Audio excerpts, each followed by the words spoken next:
I have found that very powerful. Even if I have issues with our team, I don't immediately go to what did they do? It's what did I do in terms of a leader, or what could I have changed to make that outcome differently? And I found that when I do that and I'm in control of it and I'm not at the mercy of everything else that gets thrown at you, it's nonstop, right? So the more things that I can take ownership of and I can control, then it changes my mindset on solutions based. Welcome to Made Locally, the podcast for people building real businesses in the real world. I'm Rahul Jaswa, and on this show, I interview the entrepreneurs that have built thriving local businesses to uncover how they attracted customers, built strong brands, and grew rapidly and sustainably. You'll hear from operators, founders, and experts sharing what's actually working across marketing, operations, and technology. No fluff, just practical insights you can use today. Today's guest is Brandon. He's the founder and master blender of Olde Raleigh Distillery, which is one of the fastest rising names in the American craft whiskey and bourbon world. Brandon's journey is anything but ordinary. Before building this award-winning distillery, he served as a captain in the U.S. Air Force. And what started as a 15-year dream to create world-class whiskey evolved into a number of different setbacks and ups and downs, and taking a lot of personal risk and perseverance and grit. And eventually he opened it, and it's been, I would say a fast success, by local entrepreneurship standards. We're super excited to have you, Brandon. I really appreciate the time. And I think there are a lot of people who are, really inspired and motivated by stories like yours, especially people who pivoted and transitioned in their career into new domains that they felt personally connected to. And so I think it's going to be a great story and a great episode. So welcome to the pod, and it would be great to just have you tell us a little bit about yourself. Sure. Well, it's a pleasure to be here. Thank you for having me. I'm a military brat growing up, just kind of bounced around from here and there, and ultimately end up in North Carolina, in Fayetteville, just about an hour outside of Raleigh. From there, I wound up going to NC State University, which is in Raleigh, which is home now. And when I came here, just fell in love with it. But while I was at college, had some different ambitions and was commissioned as an officer in the Air Force, which my career field was called acquisitions. We developed weapon systems for the military, which I thought was a pretty cool career field to be in. Next generation stealth fighter and things like that. Just having an opportunity to play into those programs were a pure joy. But after about 4 years, I said, all right, I'm going to make either a career out of this or chase my other ambitions. And I had that itch to do something in business. I just didn't know quite exactly what that was. So I joined a Fortune 40 company up outside of Boston, where we did large infrastructure, energy related projects, and I was in sales and business development. So got to cut my teeth, making cold calls and doing all that stuff and meeting with executives. And while I was up there, I got some more education, and that led me to another recruiter reaching out to me and said, hey, we're starting this new division with this company, and we think it'd be a great fit to help start a team. And we'd like for you to come down to the Southeast and live wherever you'd like, as long as it's by Minjar Airport. And that's what got us back to Raleigh 14 years ago. And along the way was this thing called bourbon and whiskey that was really just a side hobby, a little passion project that I loved, but it didn't occur to me that I was going to take the leap for this until I had like this intersection of in the corporate world, climbing that corporate ladder. And I was enjoying what I was doing at the time because they gave me a lot of room to just close deals and create and find solutions. So I'd say it wasn't entrepreneurial. It was more of like intrapreneurial. And I think that really helped me with my stage of growth professionally. And then the greatest thing that ever happened to me was I finally climbed a corporate ladder, got that interim national VP title I thought I always wanted. And about a month into it, I was in these meetings, just distinctly remembering this is what I'd been chasing, this silly title, and there's got to be more to it than this. And luckily for me, I had a great professional failure. I didn't ultimately get the role. Somebody way more qualified got it, specific to that industry. 15 years my senior, just perfect fit. And around that time, this bourbon path intersected with that. And that was in December 2016 over a bottle of wine, watched the holiday movie with my wife. And I said, honey, I think I want to start a whiskey company. And to my surprise, she supported that and so didn't tell me everything I was doing was crazy and maybe have my midlife crisis in 10 to 20 years. So that set me on a path to seeking out knowledge to figure out how to start that whiskey company, and went to Louisville, Kentucky. They've got a place called Moonshine University in Louisville. The great part about that week is that you learn soup to nuts, the good and the bad about the industry, which outside of the pharmaceutical industry, this is the most highly regulated industry in the country. And I wanted to be informed. And it didn't chase me away. I'd say by the third day, I'd realized this is what I wanted to do. And that was January 2017.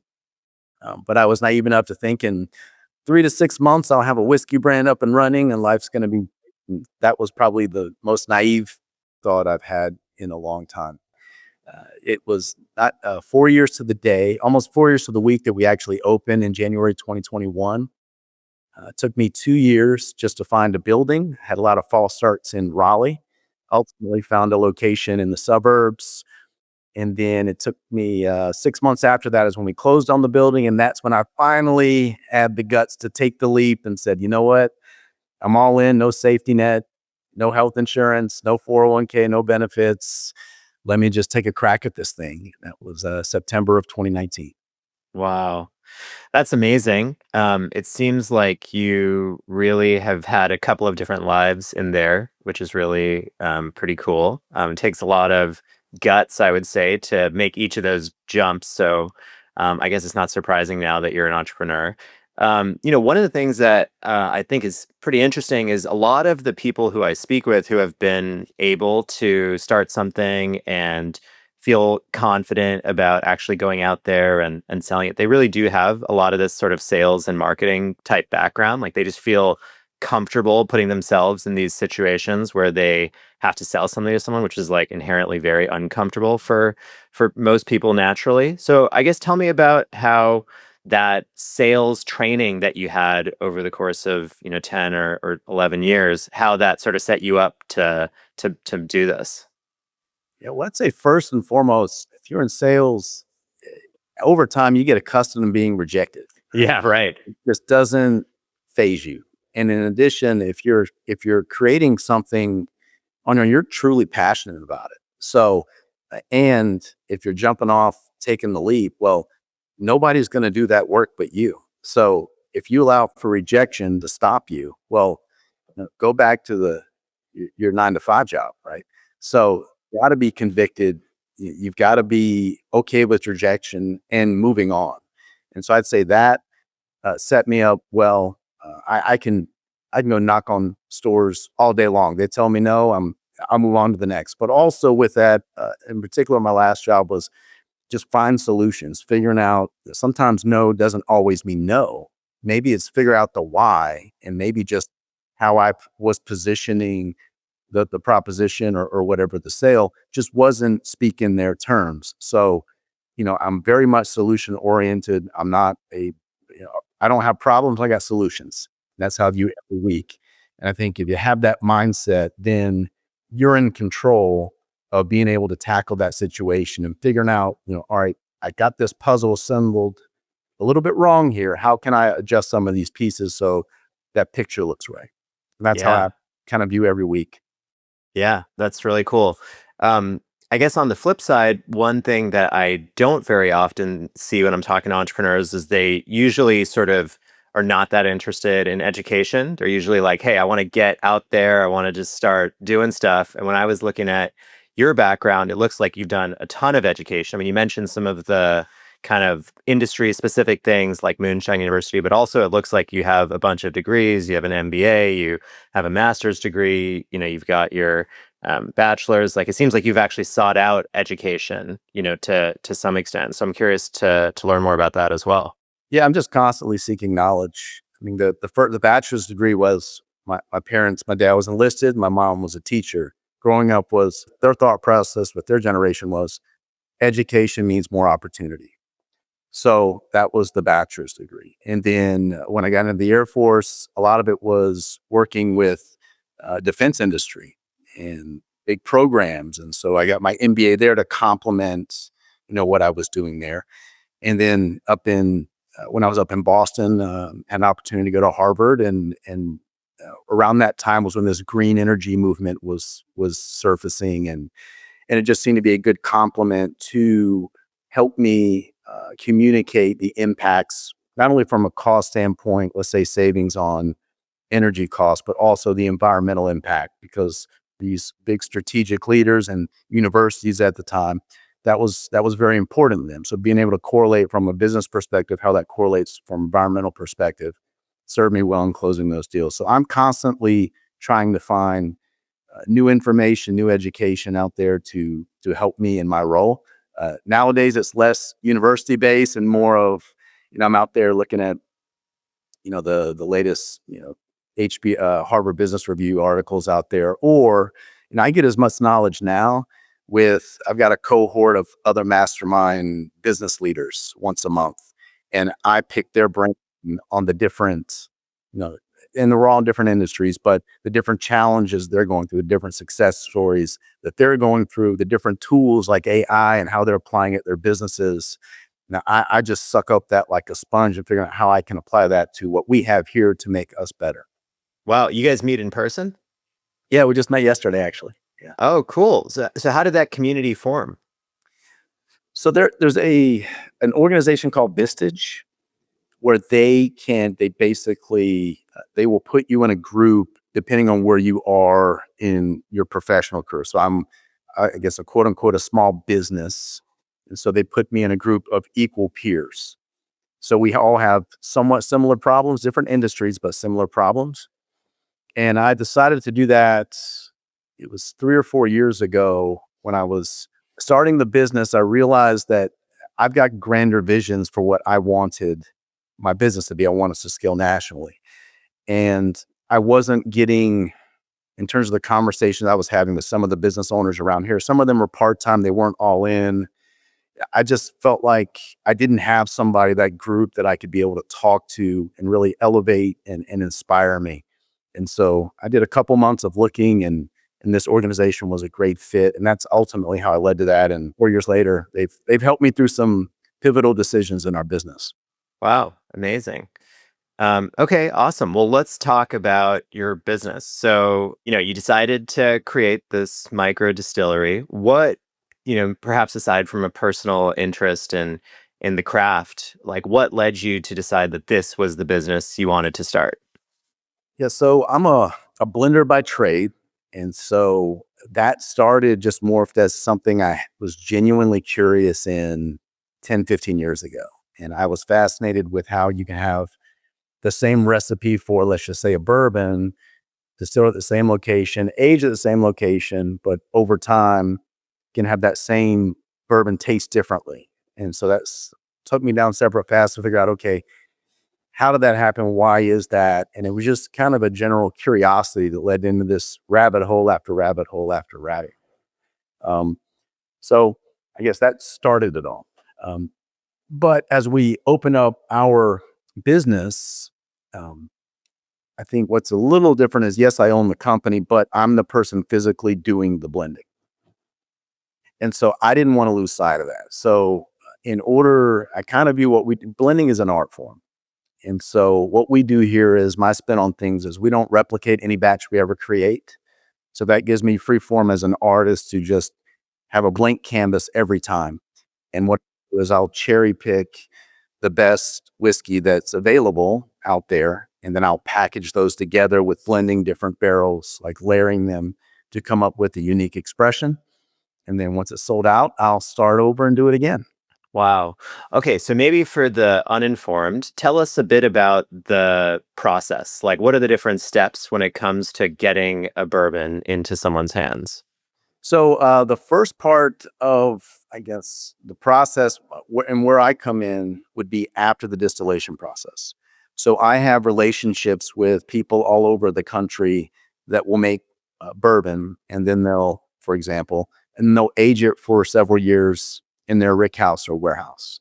Once it becomes at least 4 years old, minimum, then I'll receive samples of those to figure out, okay, what is the quality of it? What are the flavor profile of that? And is that something that I want to incorporate into our barrel warehousing area, which I refer to as our pantry, because I'm back there kind of like a chef picking out different spices on a spice rack.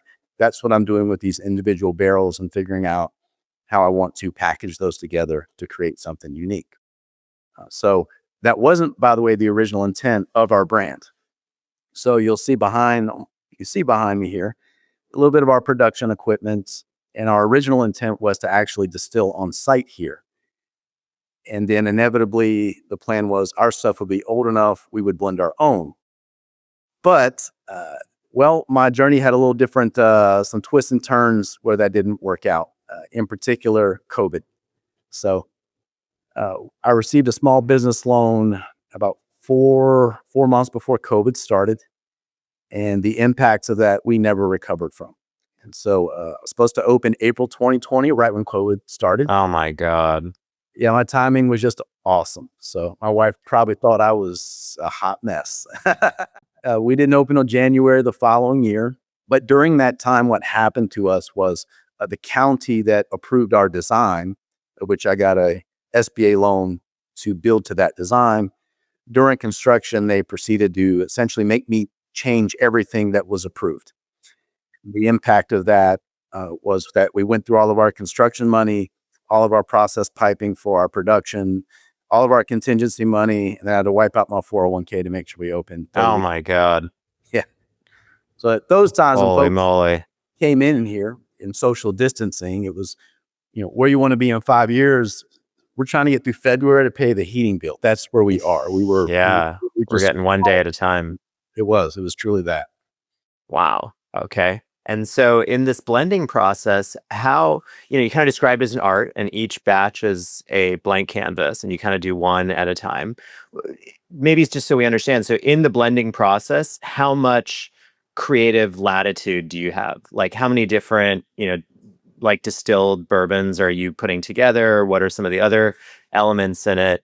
What does that process kind of look like? Yeah, so we have 11 different partners that we use for our whiskey. You talk about bourbon in particular, we have 8 different recipes that we use, or also called in the industry a mash bill. And so what I'm doing is I have an inventory of barrels that I'm taking notes on their flavor profile, and also not only taking notes on their flavor profile, but also how does the flow of that finish come off. So you have some barrels, and they could be sitting right next to each other. Some of them may have a really strong finish up front and then fall off really quickly. You may have some that give you a nice, what I call mouth feel. So coat the tongue really nice, but don't have anything truly that stands out. And so what your job as a blender is to figure out how to layer those barrels on top of each other to where, I guess, multiple barrels create a more complex finish than just the one barrel itself. So some barrels play more well with others, some overpower one another. And that's the art of it all, is figuring out what that dance is to where they all work together to have a nice cohesive whiskey.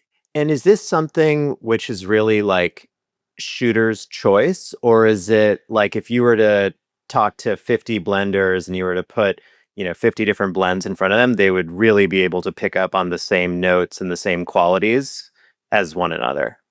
Well, tasting is a subjective experience, right? So everyone that comes to the table, you're going to interpret whiskey a little differently.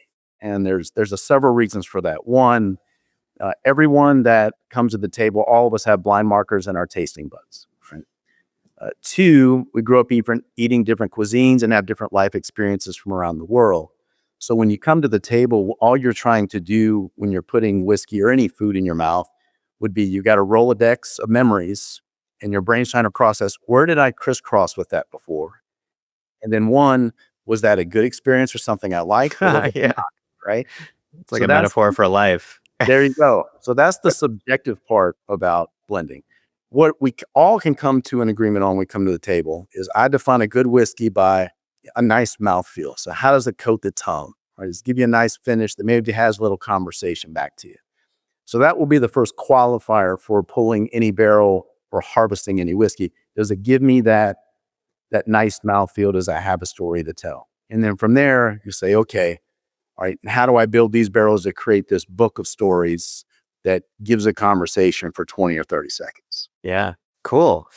And then tell us a little bit about, where you're at now in the journey. I mean, obviously, since COVID, you've grown a lot. You've kind of started to distribute, across the country. You've gotten some acclaim from important people and sources. Like, tell us a little bit about where you're at today, and what's some of, in your mind, the biggest inflection points along the way were. Sure. Yeah, so we are in expansion mode, so trying to get into new states with alcohol, in particular spirits. Every state has its own set of rules and windows of when you might be able to enter, and so you have to get educated on that because that will directly impact your growth strategy. And so that would be one. I'd say from a business perspective, I'm pretty transparent with folks. It's the SBA loan that I was in was a variable rate. So I've been in it 5 years now. We're looking to probably refi out of that. That would help us from a cash flow perspective. And then we're looking to make some bigger moves now in the market to procure more barrels so that we can scale. And we're in I guess anybody that's in the industry knows we're in a little bit of a market correction right now. But that for us creates a great opportunity because we don't replicate any batch that we create. I'm just looking for high quality stuff. We are in a position to where if we find the right whiskey at the right price and its quality and of good age, that we can swoop in and take a hold of that and help us grow and scale the brand. Yeah, cool. And let's say 2026 and 2027 went perfectly and you're feeling really great. Like, what would the business look like in 2027, at the end of the year? I'd say growing out a sales team. Yeah. Yeah, Are you the growing. only sales guy right now? Yes, I have distributors, but currently I'm the only salesperson. We'll be looking to expand that out because if you're gonna, and if those starting out in their own business is, you're you're a victim of holding all the hats. But if you're going to scale, you have to learn to being able to delegate, to build out a team, to grow people out, for them to grow within your company. And so I've been in the process of doing that for about 2 years now, and that would be the goal is to grow sales and then ultimately scale that. Cool. And what is the sales process for your kind of a business? Like, what is the experience like? Who are you selling to? What does the cycle look like? How big is an order typically? We go by state, and they all purchase a little bit differently.